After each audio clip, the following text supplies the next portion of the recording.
Apart from being the opening verse of my high school song, my first slide is in the nature of a disclaimer. To set the stage for the start of Itasca, I must go back further than 40 years and will forgetfully wonder even more. There were many colleagues who have played important roles in the development of Itasca, but I can't acknowledge all, so please accept my apologies. The October 5, 1957 launch of Sputnik 1 opened the era of outer space, but groups were also concerned about inner space, the subsurface. In 1959, Leopold Müller started the Salzburg group. In 1962, this group evolved into the International Society for Rock Mechanics. Müller's specific concern was that large-scale discontinuities play a dominant role in rock mass behavior, and engineers did not understand how to take these discontinuities into account in design.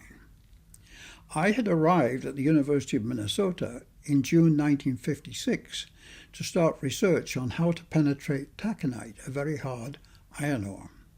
In 1957, I was given an added challenge to develop a PhD program in rock mechanics. About 1958, Ingvar Janelid, professor of mining at KTH, the Royal Swedish Institute in Stockholm, visited Minnesota. Seeing my rock drilling lab, he commented, "I think you should contact Hans Christian Fischer. He is a physics professor at Uppsala University." I did go to Sweden and met Professor Fischer. We were indeed on the same research track and developed a lasting friendship. I also met engineers at Atlas Copco, as well as the leading Swedish rock engineer, Sten Bergman. I also met his son, Magnus, a civil engineer who was active in publicizing the work of Swedish rock engineers. Stockholm is an archipelago with considerable areas of water from the Baltic and many islands of high-quality granite. Sweden was caught in the potential line of fire between the US and the Soviet Union. It was making remarkable use of its granite subsurface to protect the population as well as its military against hostilities. The first OPEC oil embargo from 1973 to 74 caused alarm in Minnesota. Minnesota winters would be intolerable without fuel. UMN faculty described that summer-winter temperature extremes were moderated at shallow depths. At 2 meters, for example, the ground remains above freezing, and at 10 meters, the temperature is constant at 52 degrees Fahrenheit or 11 degrees Celsius year-round. This led to a visit to Stockholm by the Legislative Commission on Minnesota Resources in 1980. Commission members were impressed. On a visit to Dr. Hook's research group at Imperial College around 1969 to 70, I met then graduate student Peter Condell and quickly recognized that his approach to analyzing discontinuities in rock engineering was by far the most powerful.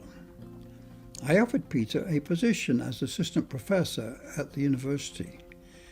He joined the faculty in 1973 and submitted a proposal for a one-year grant of $75,000 to the National Science Foundation to develop his discrete element method. Remarkably, it was rejected. Reviewers apparently considered the proposal too ambitious, but offered no specific criticism of the proposed research. Peter was very upset, as was I, and informed me that he planned to return to England. Before leaving, I asked, what could you do to demonstrate the application of the DEM procedure to a specific problem? He suggested that he could demonstrate an application to the design of tunnel supports. It would take $25,000 and about 6 months. The ever-supportive Ken Lane of the U.S. Corps of Engineers provided the funding. Slide 6 shows an oscilloscope screen photo of a setup that allowed the engineer to describe graphically a support problem on the screen, apply loads, etc., and develop an appropriate solution. Peter completed the report in approximately 4 months and returned to England to accept a position to establish a research group with the company Dames and Moore. We stayed in contact, and in 1983 he agreed to return to the University of Minnesota as an associate professor. Slide 7 shows the completed 9 Mile Point power plant in Upper New York State. During excavation for Unit 2 around 1979, a fault was discovered in the foundation.